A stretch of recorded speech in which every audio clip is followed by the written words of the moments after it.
YouTube? My name is Parker from Wawa Echo, and we are here for this week's Raw rundown. For this week's Raw, we're here for the 27th of November's Raw, and it actually was, for the most part, a really great Raw. I really enjoyed it. So we're going to go in and find out what were the good parts, and we're going to give those an up, and we're going to see the bad parts, and we're going to give those a down. So let's just jump on in real quick. So we started off with one of the best promos that Roman Reigns has ever cut, in my opinion. The post-WrestleMania, This Is My Yard Now one was awesome, but this one was really good. It seemed more natural than normal. It didn't seem scripted. It was really good. And then Bo Dallas, Curtis Axel, and Elias came out, and it looks as though the Miztourage may become the Elias Tourage. I don't know if they'll actually change the name, but that'd be kind of funny if they did. And Elias officially announced that he was willing to challenge Roman for the Intercontinental Championship, which was made for later in the night. But this whole segment with all of them was awesome. Great way to start the show. Different from normal. No authority figures. Hallelujah. So it's getting a big up.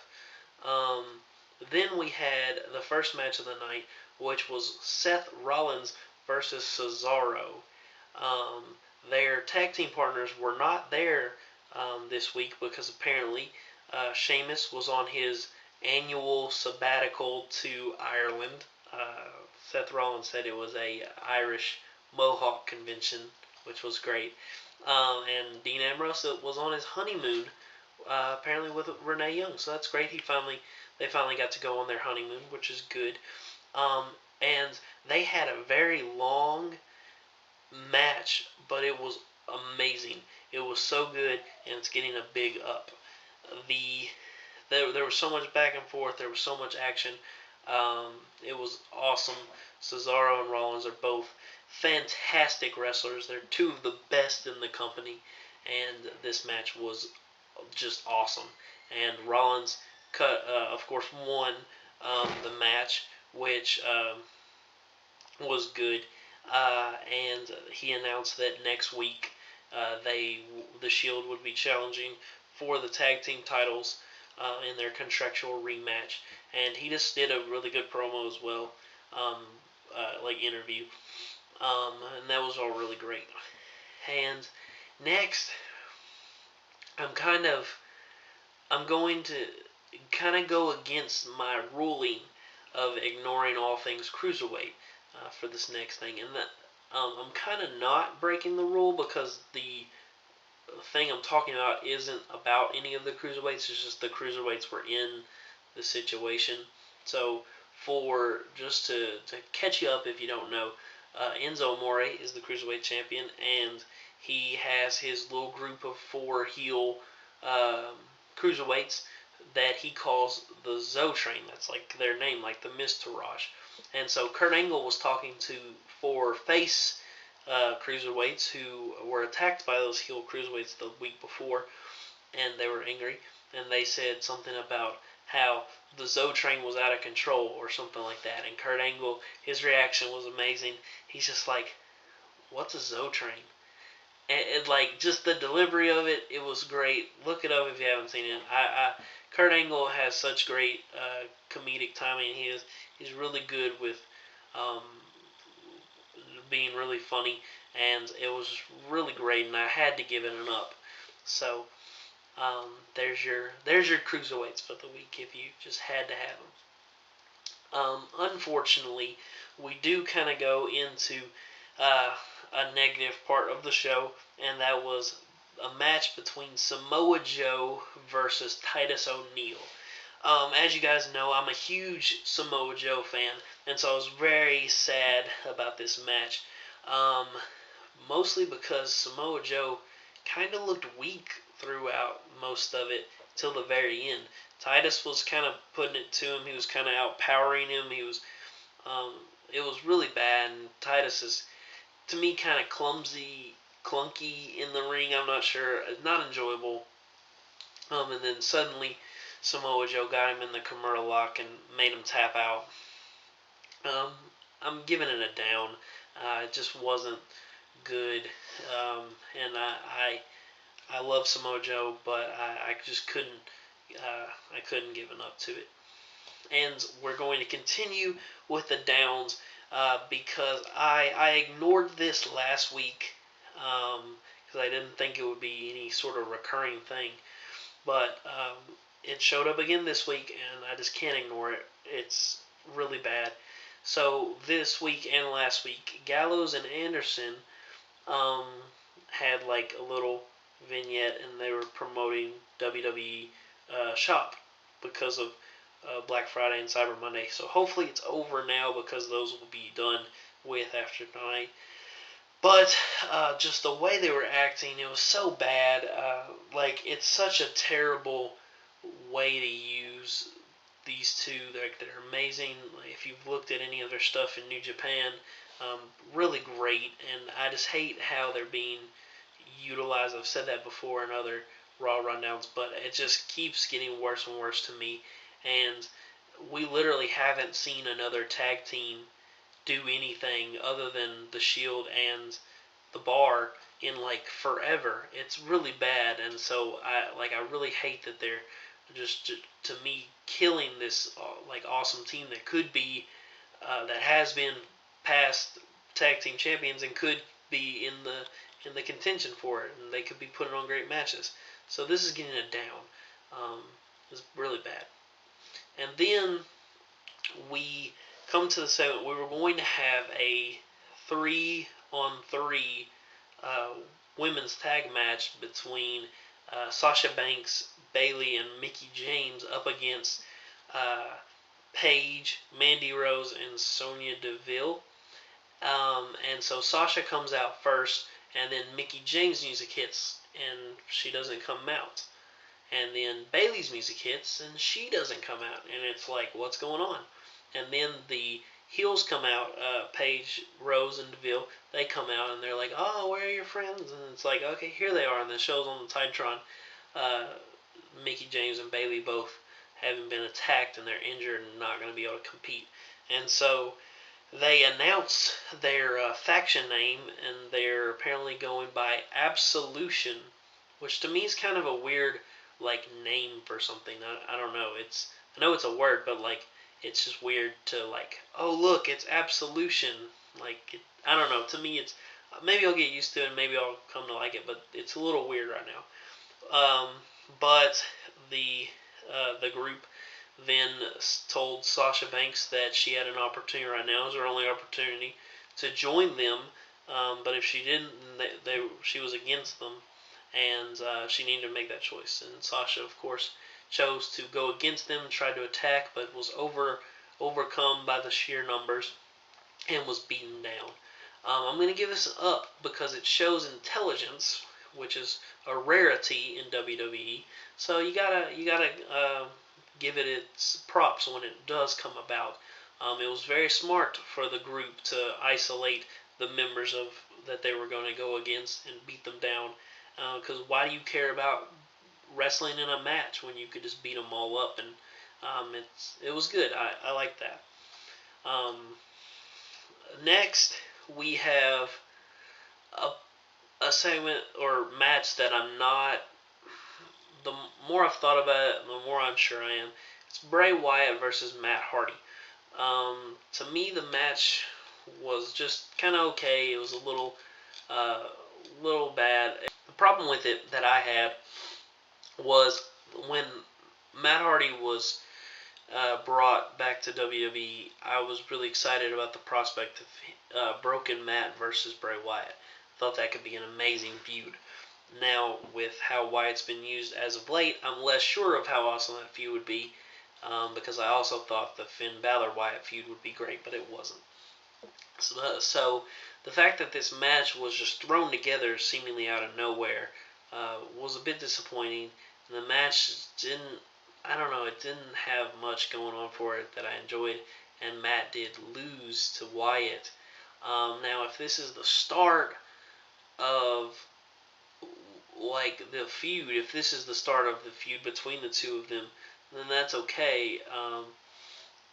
But I'm giving this match a down.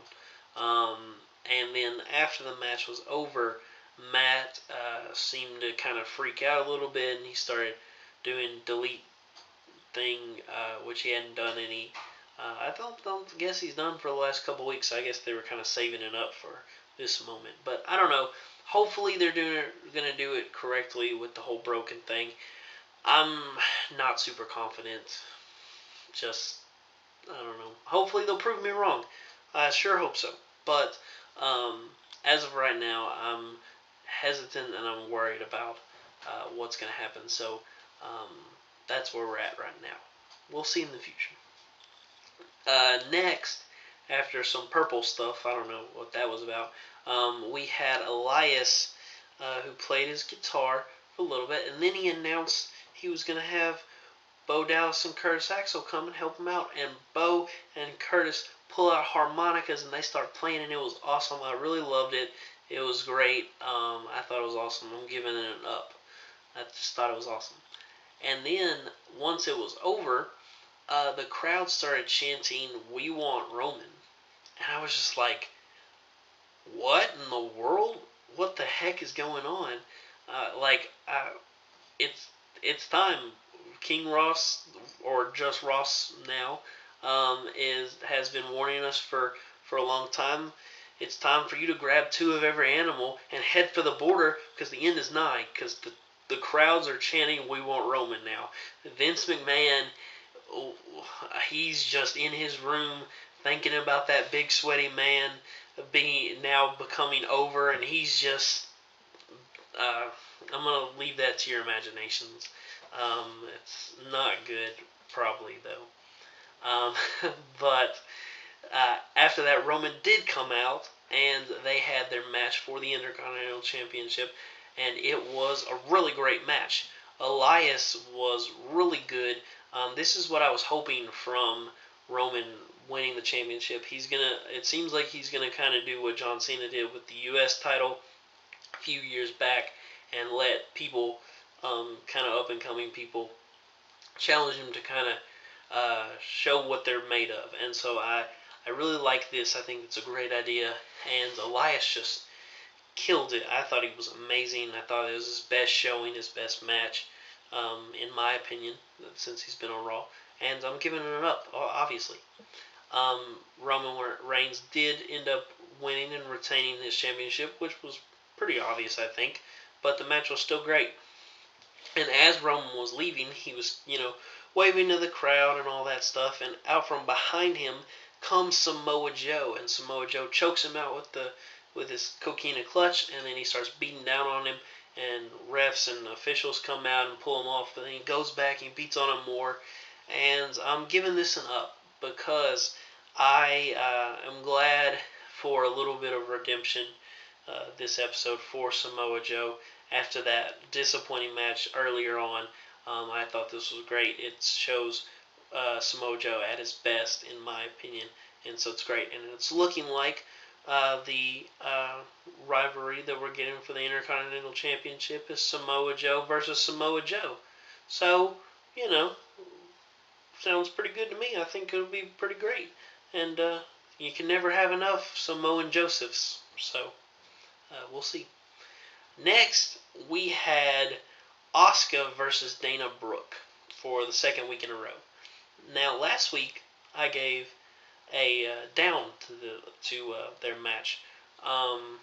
This week, though, crazily enough, I'm giving this match an up, and that's because it was super short. It was probably the shortest match ever.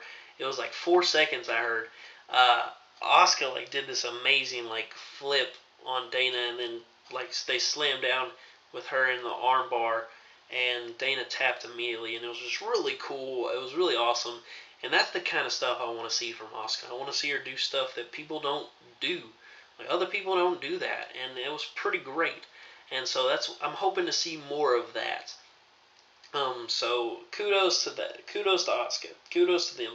That was really good on my mind. After that, we did have something that I found a bit confusing. I'm not sure where it's going. it's not getting an up or a down. I just want to let you guys know about it. After Asuka won her match, the Absolution, still weird, did come down and they surrounded the ring, and it looked like they were going to attack Asuka, and Asuka was ready for it, but then they just kind of back off, and she's like, okay, you're free to go, and so Asuka goes, and nothing happened, and it just seemed weird to me. I don't know what that is. I don't know if that's hinting at Asuka joining Absolution, or if that's just, I don't know. It was weird to me, so hopefully that gets cleared up pretty quickly. But it's just, I wanted to let you guys know. Next, we had the start of the ending segment of Raw, where it was going to be Kane versus Jason Jordan, which was established earlier on in a backstage promo between Jordan and Angle. And the match was very short because after a little bit of offense, Kane threw Jason Jordan over the top rope, and Jason Jordan hit really hard, actually. I was kind of nervous that it might have been really painful. And he apparently landed on his injured knee, and he was not able to make it back to the ring before the 10 count. So the match was called out, and Kane was declared the winner by countout. But Kane then took Jordan and started just destroying him, started beating him up. And I'm giving this an up and a down. The up is for I'm torn because the up is because I love Kane. I've always loved Kane, and I love the fact in a way that he's this monster. After going through those few years of kind of just crap with the whole corporate Kane thing and all that, I like that he's back as the monster. I'm hoping that this leads to him going in the Hall of Fame after this whole run's over with, because I think that'd be a great way to end his career. But I'm giving the down because, as I talked about a few weeks ago, I think it's a really bad idea for Kane to be destroying these young guys that you're supposed to apparently be building towards higher spots on the card, like Jason Jordan. Now, obviously, his position as a face in that role has probably gone away because of the fans' reaction to the whole Angle. But, hey, get it, Angle? Haha, because that's his fake dad. So, it is disappointing to see Kane continue to destroy people. And speaking of that, as he was destroying people, destroying Jordan, we had Finn Balor come out. And I was excited about this at first because I was like, yes, finally Finn Balor is going to get his revenge. He's going to look strong. Maybe they haven't fully given up on him versus Lesnar. It's going to be great. And so it goes to commercial and it comes back, and it's been announced it's an official match between Balor and Kane. So that starts off, and it was very heavy Kane at first, and then Balor started to get a little bit of offense, and they go outside the ring, and Kane grabs a steel chair just out of nowhere, even though he's not by far losing the match. Balor was getting offense, but Kane wasn't doing any sort of really good selling. So Kane didn't seem to be having that much trouble. So it was a little weird that he grabs a steel chair randomly and hits Balor, giving the DQ. And then he just starts wailing on Balor and destroying him. And he puts the chair around his neck, and he gets on the second rope, and it looks like he's about to crush his neck, and that was crazy. But this is getting a huge down. I hate this. I don't know if maybe they're trying to make Balor look like an underdog, but you don't need to do that. I don't get it. Balor's great. People love Balor. Just let him. Why are you just destroying it? It's really disappointing for me, and so this is getting a huge down. It's probably the lowest point of the night for me. So that was really disappointing. But what's great is Braun Strowman is always there for me when I'm feeling down. When he shows up, I just feel better about myself. I feel better about everything that's going on. And I just love Strowman. He's great. And so as Kane was about to jump on Balor's neck, as I was saying, Braun Strowman's theme hits, and Braun comes out, and he just destroys Kane. It was great. It was awesome. He's destroying Kane, hit him with the steel chair, and grabs the stairs and hits him with that, and then he gets the stairs in the ring, and then he just regular power slams Kane onto the steel steps, and then he gets the chair and hits Kane in the neck with the chair like Kane did to Strowman last week, and then he gets him again and does it to him a second time, and that was pretty crazy. And then Kane like rolls out of the ring and like falls over the barricade really slowly, and like kind of makes his way through the crowd to end Raw. And that segment is getting a huge up where Strowman comes out and destroys Kane. That's getting a huge up. That was really great and a good way to end Raw. At least Strowman is looking strong, unlike people like Jordan and Balor. So, all in all, I really loved this episode of Raw. The ups dominated. It was 10-5 in the ups' favor. So, a really strong episode, in my opinion. But I want to know what you guys think of this week's Raw. Let me know in the comment section below. Do you agree? Or did you think it was a bad Raw? Or, what did you think certain things were bad and certain things I thought were bad did you think were good? Let us know in the comments. I'd love to see that. And if you enjoyed the video, hit that like button. I would really appreciate it. That would be awesome. And also hit the subscribe button so if you don't want to miss any of our content, like our Raw rundowns and our SmackDown surveys where Zach goes through SmackDown and does the same thing I do on Raw. And also for all our pay-per-view stuff like predictions and reactions and all that. But with that, guys, I'm going to go ahead and get on out of here. My name is Parker from Wawa Echo, and I will see you very soon. Peace.